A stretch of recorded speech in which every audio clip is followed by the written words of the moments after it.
You are standing in a palace built from gold and blood. You do not know it yet, but every door in this house leads back to the same crime. This is a story about a family, a real family remembered for 3,000 years. A family so cursed that ancient Greeks used their name as a warning. Do not anger the gods the way the House of Atreus did. Do not eat what you should not eat. Do not trust the ones who share your blood, because in this house, trust was the most dangerous thing of all. Let it begin where curses always begin, with a single choice. Tantalus was a king, and more than a king. He was a son of Zeus, invited to dine at the tables of the gods themselves. Ancient sources describe him seated among immortals, treated almost as one of their own. But closeness to divinity has a way of curdling into arrogance. Tantalus wanted to test the gods. He wanted to know if they were truly all-seeing, so he did something unthinkable. He killed his own son, Pelops. He cooked the boy's flesh. He served it at a banquet for the gods to see if they would notice. They noticed. Demeter, distracted by grief for her daughter Persephone, took one bite before the horror was understood.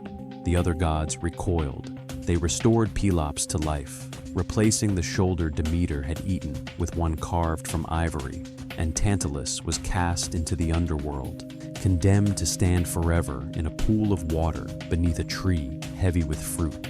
Whenever he reached for the fruit, the branches lifted away. Whenever he bent to drink, the water receded, eternally close to relief, eternally denied it. This is where the word tantalize comes from, a hunger that can never be satisfied. But the punishment did not end with Tantalus.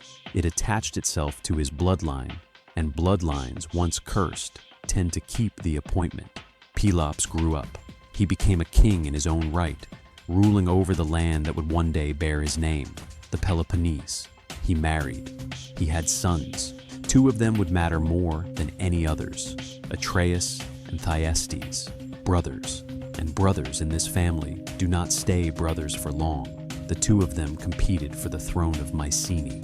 Ancient tellings describe a golden lamb, a stolen throne, a series of betrayals stacked one on top of another until neither brother could remember who had struck first. What is certain is this: Thyestes seduced Atreus' wife.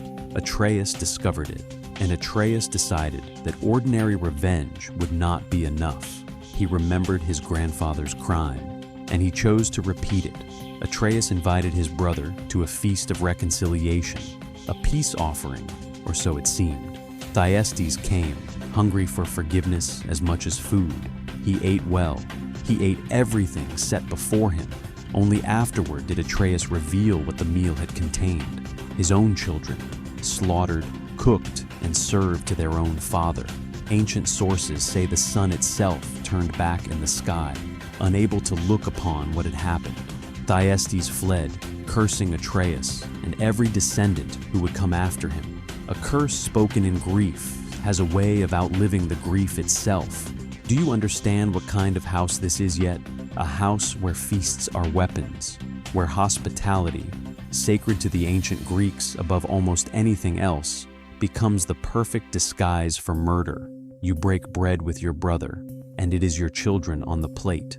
The curse did not stop with Atreus. It moved forward, patient, into the next generation, into a war that would burn a city to the ground. Atreus had a son named Agamemnon, who would grow into the commander of the Greek forces at Troy, a position of enormous glory and an impossible burden. Before the Greek fleet could sail, the winds refused to blow.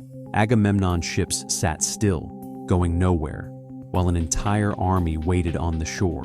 A prophet delivered the demand. The goddess Artemis required a sacrifice. Agamemnon's own daughter, Iphigenia, needed to die for the winds to return. He had a choice. Every version of this story insists that he had a choice. He chose the war. Iphigenia was brought to the altar under the pretense of marriage to the great hero Achilles. Instead, she found a blade. In some tellings, Artemis pities her at the final moment and spirits her away, replacing her with a deer. In others, there is no mercy at all. But either way, one thing does not change. Agamemnon made the decision. He weighed his daughter's life against his own ambition, and ambition won. The winds returned, the ships sailed, Troy eventually fell, and 10 years later, Agamemnon came home. His wife, Clytemnestra, had spent an entire decade waiting. Grief, when left alone for 10 years, does not fade. It sharpens. She welcomed him back to Mycenae with what looked like relief. She laid out a crimson carpet for him to walk across, an honor almost too great for a mortal man to accept. He hesitated. Some part of him seemed to sense the danger in accepting an honor meant for gods. But pride, as always in this family, made the choice for him. He walked the crimson path into his own palace, and that night, while he bathed, Clytemnestra killed him. Ancient accounts describe a net thrown over him in the bath, trapping his arms, and then the blade, a husband's murder committed by the wife he had wronged, inside the walls of the very house built on betrayal. You might expect the curse to end there, a debt repaid, a daughter avenged. It did not end there. It never ends there. Agamemnon and Clytemnestra had another child, a son named Orestes, and Orestes grew up carrying an impossible weight. His father had been murdered by his mother. The laws of ancient Greece and the will of the god Apollo both demanded the same thing of him: avenge your father, kill the one who killed him. But the one who killed him was his mother. Orestes did it anyway. With his sister Electra beside him, urging him forward, he killed Clytemnestra in the same house where she had killed Agamemnon, blood answering blood, inside walls that had already absorbed generations of it. And immediately, the Furies came for him. The Furies were not ordinary pursuers. Ancient Greek belief held them as primal goddesses of vengeance, born to punish exactly this kind of crime, the murder of a parent by their own child. They did not care about justification. They hunted Orestes across the ancient world, driving him toward madness, refusing to let him rest. For the first time in this family's long, bloody history, someone tried to end the cycle instead of continuing it. Orestes fled to Athens, to the temple of the goddess Athena herself, and pleaded for judgment rather than endless pursuit.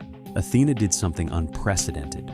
She convened a trial, not a divine punishment handed down from above, but a jury of mortal citizens, weighing guilt and innocence through argument rather than blood. The Furies argued their ancient right to vengeance. Apollo argued in Orestes' defense, and the vote, when finally cast, came out even. Athena broke the tie. She ruled in favor of Orestes. The curse, 4 generations deep, finally stopped. Ancient sources frame this trial as something larger than one family's fate. It marks, symbolically, the shift from a world governed by endless private vengeance to one governed by law.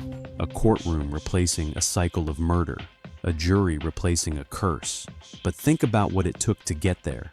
A father who fed his brother's children to him, a commander who sacrificed his daughter for wind and glory, a wife who murdered her husband in his bath, a son who murdered his own mother in return. 4 generations, and in every single one, someone justified an atrocity by pointing backward at the atrocity that came before it. That is what a curse actually is. The ancient Greeks, who told this story around their fires, were not simply describing gods and monsters. They were describing something closer to home, a warning about what happens inside families when grievance is allowed to compound, generation after generation, until no one can remember who wronged whom first, until the house itself seems soaked in it. You have a house too, maybe not one with golden lambs or blood-stained bathtubs, but every family carries something forward, an old wound, an unspoken resentment, a grudge quietly passed from one generation to the next, like an inheritance nobody asked for. The House of Atreus was destroyed by the belief that justice meant repetition, that the only response to being wrong was to wrong someone else more severely and call it balance. Somewhere in your own family, there is a version of that pattern, smaller, quieter, not written into myth, but there, all the same. The only question the Greeks ever really left unanswered is the one that matters most. Will you be the one who breaks it, or the one who is standing in the palace, reaching for the blade, certain that this time, finally, it will be enough?